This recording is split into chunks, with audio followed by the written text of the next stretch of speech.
Well, howdy there, nerds. It's that time again once more for another another look at weapons that have come out with the newest update for Fire Emblem Heroes.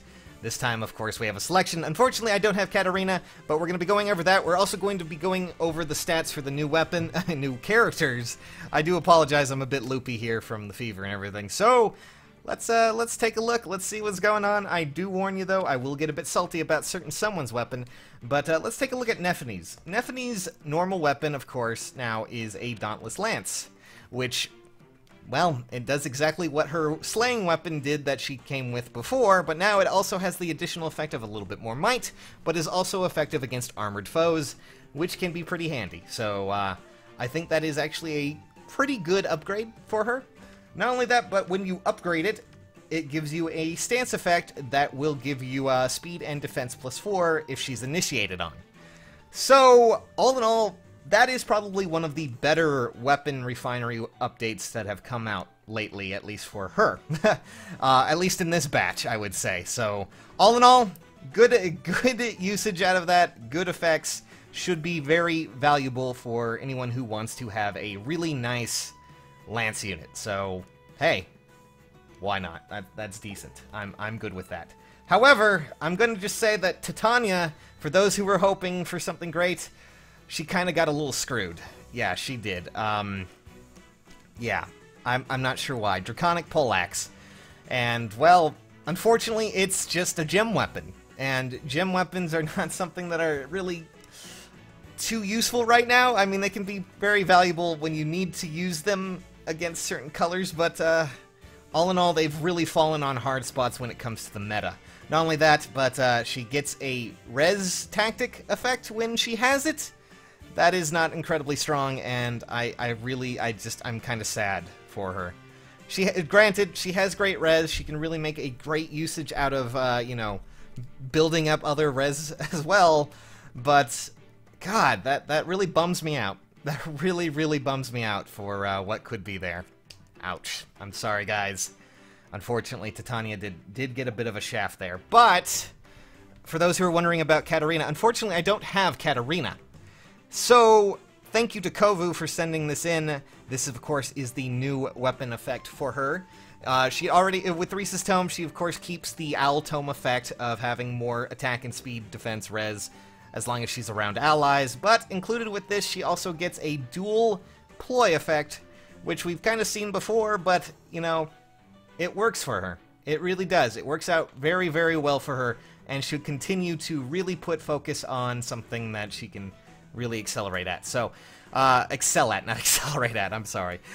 Fever, guys. Excel at. So, honestly, all in all, when it comes to weapon refines, Nephene and Katarina, they both got something that was really nice, or at least something that they can work with well enough. Unfortunately for Titania, she does not get that effect as well. But, for those who are wondering, yes, Dark Mistletoe is available for Eldigan. And now it's time to give him that. And there we go, we got it. Unfortunately, I'm not too sure if that will really be all that valuable on him. Here's my +10 Eldigan using that, or we're going to try and see how well it goes when it comes to him using it as well. So, yeah. Out of everything, that is incredibly powerful, and should be useful for anyone who happens to really like Eldigan. So, there you guys go. Pretty exciting stuff outside of Titania's weapon.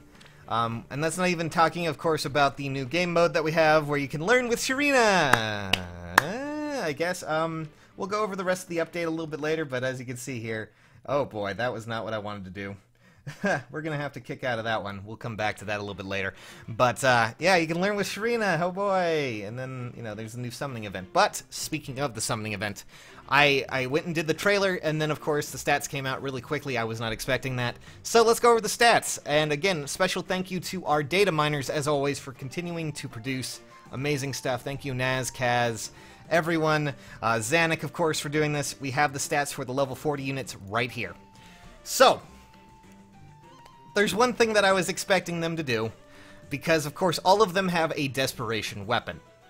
Well, except, of course, for Tiki. Tiki has her own little bit of, you know, fun going on there in her weapon, which is Steady Breath, because, yeah, that's something that needs to happen. But all of them have very powerful speed. 35 speed is the lowest that they have, and the variations, of course, go up from there.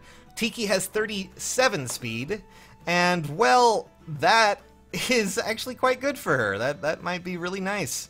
Not only that, but she has solid defense, and she already has steady breath. Somewhat decent res. Takumi has a good stat spread of 35-35. For an archer, that is fantastic. And of course, he's a flying archer as well, so it will be very valuable.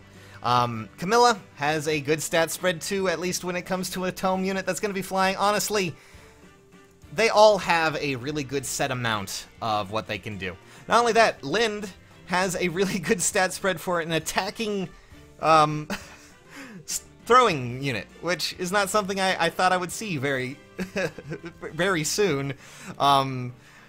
Good lord, 34-35. All of them have a really nice stat spread to be able to just make a great use out of, you know, not only flyer teams, but also dragon teams in Tiki's case, but horse teams as well in Lin's as well. Ah, God. And that's not, of course, including things like Brazens, which, you know, Lind has.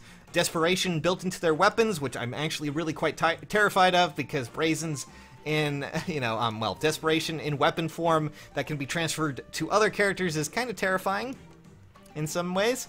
But, you know, pretty surprising stats. Pretty good stats all in all. There is another Tempest Trials, but it does not seem that there is going to be any other character that has been added. There may, in fact, be an older, you know, recycled, reused character. So, hopefully it's not Mass Marth, and hopefully it's a lot more out there. But there are all of your units, and there is everything that you can really go with. Lind seems to have a really great stat spread for a throwing unit. I never thought I would see that. The only thing, of course, is that her defense is not that great. She does have good res, though. Tiki, I mean, it's a dragon flying unit. What else do you expect? Takumi, that is a good spread. Consider that with IVs, you're gonna go places. And Camilla, of course, you really can't go wrong. But that is basically it, guys. What do you guys think of your units? What do you think of everything coming, or that's here in 2.7? I'm really, really extremely disappointed in, you know, Titania's weapon, unfortunately. But, well, that's just the way the cookie crumbles, I guess. So, guess we'll just have to roll with it. Outside of this, though, well, that's everything, guys. See you soon. And if in case you enjoyed this video, or you found it at all, you know, helpful, leave a like, maybe. I'd love to see what your opinions are on everything. For now, though, nerds, it's time to say goodbye. I'll catch you all on the flip side. Bye.